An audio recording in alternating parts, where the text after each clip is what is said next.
This one is a bit of a different short for giant question, but it kind of got me thinking a little bit. They add Roslovic. They've obviously made the move for Connor Brown or for Connor Ingram. Is this the right way to ask it? I think it is. I think so. Between now and night one of the playoffs, how many new faces will be in the Oilers lineup?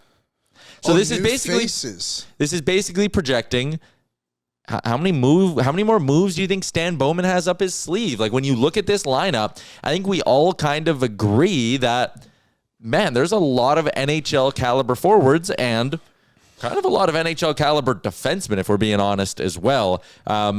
So what would you say? How many more fresh faces are there in the lineup from now till the start of the year or start of the playoffs? This would be a good YouTube video, Eli. I will say one defenseman. I will say Connor Ingram comes up. I think Connor Ingram will be on the playoff roster. That's a bold one for me. So I'll say 2. How many new faces? I'll say one in each kind of group. 3. That's including Roslovic. I'm assuming we're just going to throw him in the mix. Yeah, he doesn't count as one of the new ones. So I'll say 3. I think they'll go and get another defenseman. It's probably a guy to replace Emberson. Or do you go even... Here's a fun thought. What if you just go get a top 4 defenseman, thinking really far ahead, and you just make Nurse on your third pairing with Kulik and just say, we don't care how much you make. You're better down there and you're less harm to us than you are in the top 4. And we just got player C, B, A, whatever. You know what I mean? I love that idea, actually. I know you're kind of flipping guys back and forth, but however you can make it work. So your answer is 3? I'll say 3. Forward, goal, Ingram comes up, and a defenseman. Maybe they go for a Henrik Sam Carrick kind of trade they did the other year, but they said a Carrick is a defenseman. This is a really hard one for me because, it's early in the season, and we're obviously feeling optimistic. And I see a lot of you saying 3. We're not counting Connor Ingram, or are we? I just did. Okay. So Ingram's 1. I think Ingram's on the roster come playoff time. I just think eventually he'll get a look and he'll probably run with it. So Ingram's 1. I'm going to say 2. I don't think there's a world where they add both a forward and a defenseman who are good enough to bump someone out for night 1 of the playoffs. I could see, again, is the Roslovic thing going to work or is it not?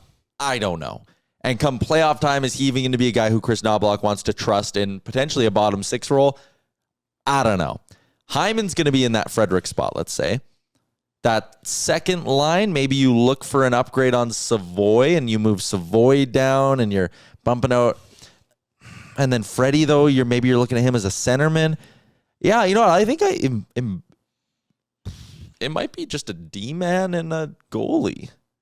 Or it's going to be a quiet deadline, which is weird. But it definitely could be quiet. I'll say Ingram and a defenseman. Can you pull that up again, Aaron, please? I don't. Okay, so let's walk through it. Let's walk through it forward by forward. I think we agree a defenseman is coming. A defenseman comes for every contending team in the NHL. Yeah, usually you just add one. But again, if they like Regula through the regular season and they have Emberson and they're like, we'll play one of those 2 and Stetcher's our 8, so and then Wallman's back. I mean, totally an option. I'm just going to what if Chicago, just as an example of a team, is just hey, Connor Murphy or Matt Grzelcyk are available. You can have them for a 4th round pick. And you just get them because they're NHL guys. Grzelcyk, I would Stetcher. Probably have more than Connor Murphy, to be honest, just because he has a bit more playoff experience, if I'm not mistaken. Yeah, but Murphy shoots right. Yeah, so that works. I'd prefer a right shot for sure. Again, if it's hey, we'll give you Connor Murphy 50% retained, but even then he's $2.2 million. You're not exactly going to be able to squeeze that in. You're pretty. So if this cap strapped NHL playoffs is also when the cap is. Your players have to be within this cap space. Yeah, right? you got to be cap compliant. Roster. The players on your roster, yes. So how much does Ingram make again? 1. And Pickett makes or 1.1. So he 1.1. wouldn't make anything. Oh, so maybe that's why Pickett might be on the roster a bit more than Ingram, just for the sole reason of hey, we'll save $100,000 because we need to play this guy too. If it comes, I don't think having it come down to $100K would be pretty wild. But if they did, But it could. maybe that's why Stetcher stays. I mean, that could. Well, even then, like, I don't think it'll get that complicated. no. I mean, if anything, though, it's a case for that's why Jack Roslovic won't be playing. Because they're gonna go instead of Roslovic, they'll play Philp or whatever, and be like, "Hey, we saved $750K on our cap for night one of the playoffs." I think we're reading into that a bit too much. Or maybe that's why they don't get a fourth line center, because they're like, well, Philp's just not. He's not as good as this guy, but he's not too far off, and we save $1 million. You know what else? There might be. I'm just thinking out loud now. There might be a real sneaky market for guys who make like under $1.2 million come the deadline, because teams are gonna sit there and be like, "Hold up. You're making $800K, and we think you're good enough to play in our playoff roster. Oh no, because the retain doesn't matter come playoffs, or does it? No, God, it does. It goes on the other team. Yeah. So, like, for example, this year the Oilers will have to pay Jack Campbell on their playoff roster. Yeah.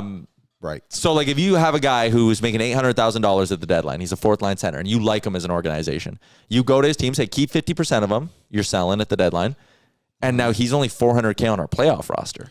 Like, all of a sudden, I think teams will get real. Their bottom six guys, like, you can get retention on a few. That's imagine huge. the market Taylor Radish would have had a few years ago when he was making like $700,000. Yeah, and was scoring 20 goals. Yeah. Like, yeah, teams would have been jumping through hoops to try to get that guy. Like, God, yeah, 20 goals one season, 5 the next for Taylor Radish. yeah, he fell off a bit of a cliff. That's a tough one for the kid. What's up, Nation citizens? If you enjoyed today's episode of Oilers Nation Everyday, make sure you hit the subscribe button here on our YouTube to not miss any of our content. We got you covered, from interviews, insight, analysis, everything you need to stay up to date on everything around the team. Hit that subscribe button so you don't miss a video.